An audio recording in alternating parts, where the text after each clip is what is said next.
Hello guys, welcome back to my YouTube channel. आज हम बात करेंगे एक टॉपिक के बारे में, शेयर रिस्पॉन्सिबिलिटी मॉडल। ये एक ऐसा कॉन्सेप्ट है जो कि क्लाउड सिक्योरिटी के लिए बहुत इम्पोर्टेंट होता है। तो चलिए बिना किसी देरी के लेट्स गेट स्टार्टेड। सबसे पहले let's understand what exactly share responsibility model is. ये होता क्या है एक्चुअली, ये समझने की ज़रूरत है पहले।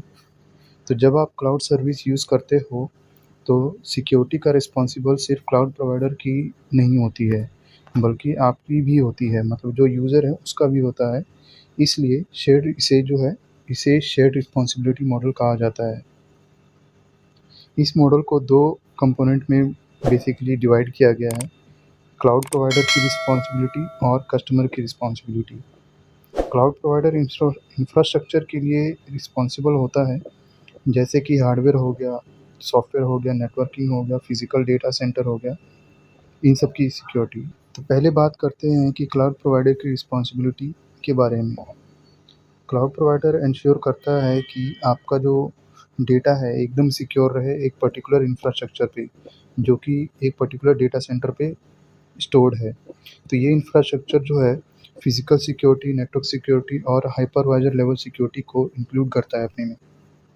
अगर एग्जांपल की बात करें तो जैसे कि एक एग्जांपल लेते हैं, अगर आपका अमेज़न वेब सर्विस पे अकाउंट है या फिर अज़्योर पे अकाउंट है, तो उसका काम है कि डेटा सेंटर के को सिक्योर रखना, नेटवर्क इक्विपमेंट को अपडेट करना और जो सॉफ्टवेयर आप यूज़ करते हैं उसका भी प्रॉपर पैचिंग करे। तो ये बेसिकली आपके सर्विस प्रोवाइडर का काम होता है।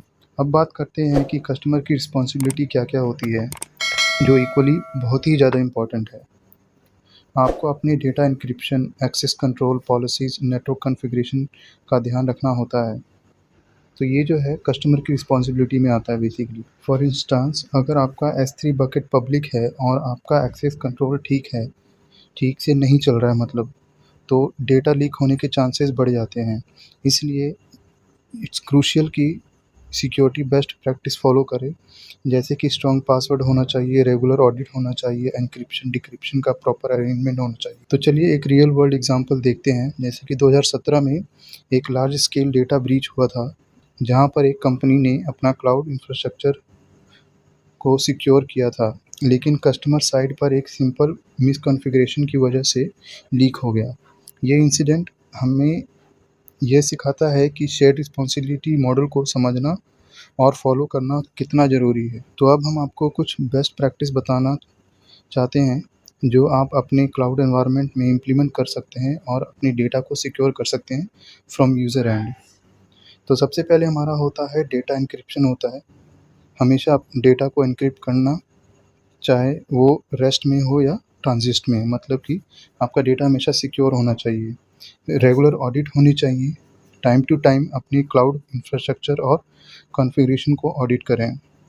फिर तीसरा होता है एक्सेस मैनेजमेंट, सिर्फ ऑथराइज्ड यूज़र को ही एक्सेस देना चाहिए आपके सिस्टम में कोई भी चेंजेस करने के लिए। और चौथा है लास्ट, स्टे अपडेटेड, मतलब ये है कि आपकी सारी सिक्योरिटी जो है, आपका ऑपरेटिंग सिस्टम हो गया, ये सब जो है आपका हमेशा अप टू डेट होना चाहिए। तो ये था एक quick overview shared responsibility model के ऊपर। याद रखिए, क्लाउड सिक्योरिटी एक शेयर्ड रिस्पॉन्सिबिलिटी मॉडल है। बेसिकली जितना सिक्योर आपका रहेगा उतना ही आप सेफ़ रहेंगे और आपका डेटा उतना ही सेफ़ रहेगा।